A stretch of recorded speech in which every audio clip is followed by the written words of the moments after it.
What's up, y'all? We are going to talk about accessory locks for sliding doors, like patio sliding doors. And specifically, we're going to talk about this product that is sold at many hardware stores or big box stores. And we're going to talk about why you do not want to purchase this lock.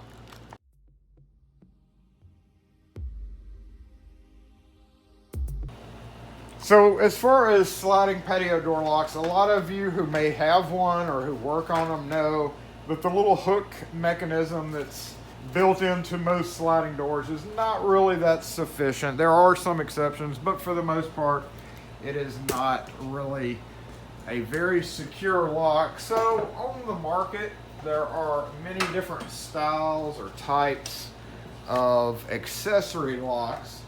Of course, the most common being a broomstick in the, check out that dude, a broomstick in the door to keep it from sliding open. And this is kind of a better version of that. This mounts halfway up your door. I actually just put one of these in the other day. And drops down to block the door. Same way a broomstick would, but it's just a lot easier to use. And of course, we've done a video on the cow sliding bolt lock. This is really kind of your top if you don't need a key access from the outside. If you just want to secure it way better from the inside, this cow double bolt lock that I've done a video on, I'll link up here in the corner, is a really good way to secure the door because it locks in two places, the top and bottom. It kind of grabs in, similar to how an old Jimmy proof lock really works. And when you try to lift the door out of the frame, because some doors you can lift out of the frame and get it to just lift out and you'd be in. So this kind of locks it down at top and bottom. And then there are, you know, the old patio door pins is basically just a nail. You drill a hole through one and then you just drop this pin in there and you have to drill the hole through both doors. These are not that great because it will scratch up the inner door, which is usually hidden anyway, so not that big of a deal, but a very common way to do that. Same theory applies to window locks. Wood window locks had a screw. It's basically just a nail or a screw to keep the two leaves of a window or a door from sliding. Once a pin goes in, it effectively locks them together.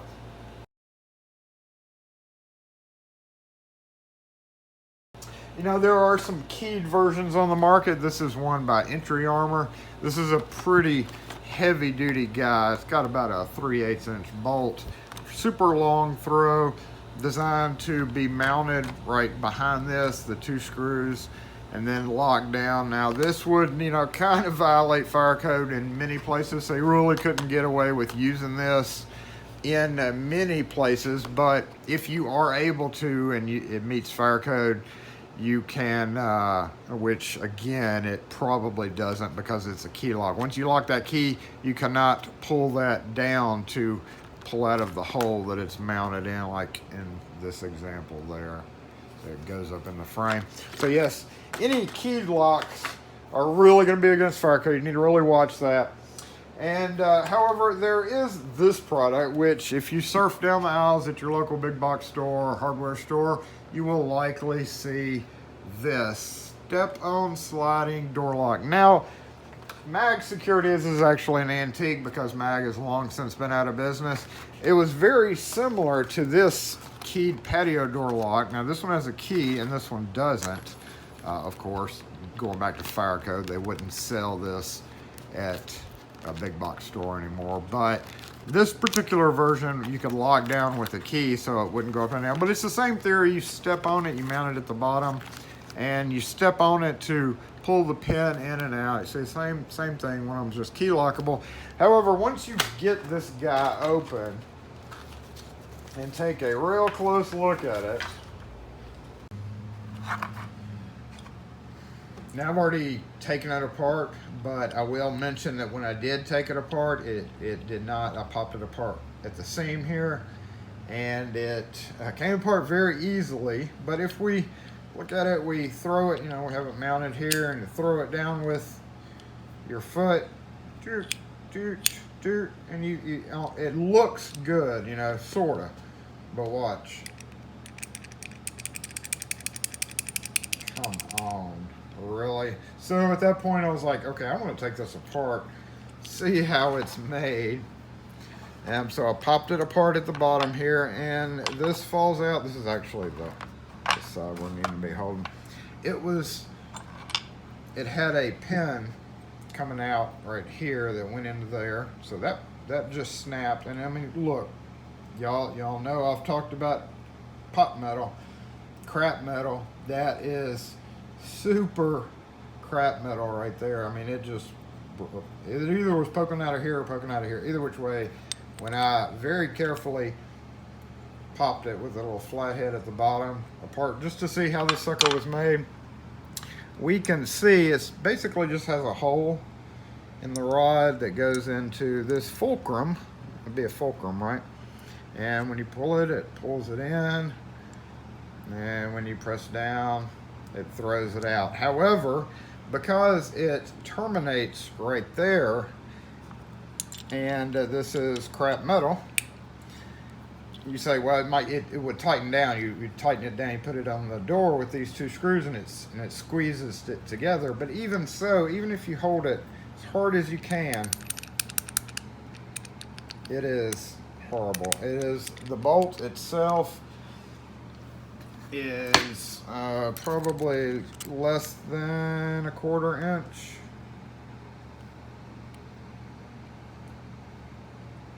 Quarter-inch bolt. What is that? I can't see it from this angle.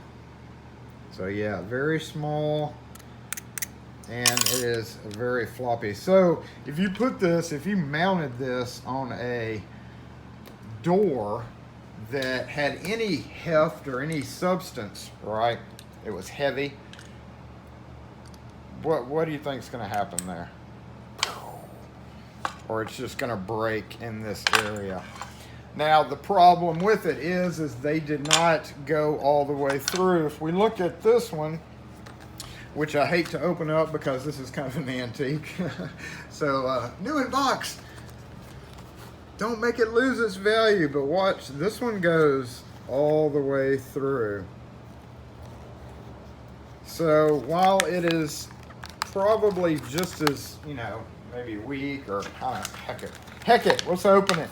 Oh no, I just lost all the value. Let's open it just to see, just for this video. And let's see how stable it is compared to, oh, it's locked. Stable it is compared to that one. So this one you would turn the key 180 degrees and it unlocks it. So it does flop. However, it's made out of it looks like a better crap metal. Of course, again, we're going back 20 years maybe, if not more.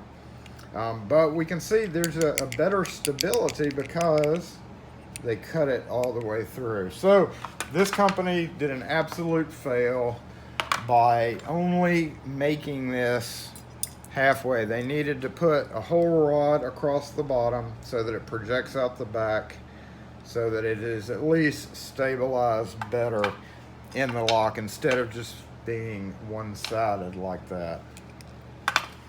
So that's my thoughts on that. Defender Security, if you happen to be listening, please understand this is not going to hold up to any heavy use whatsoever.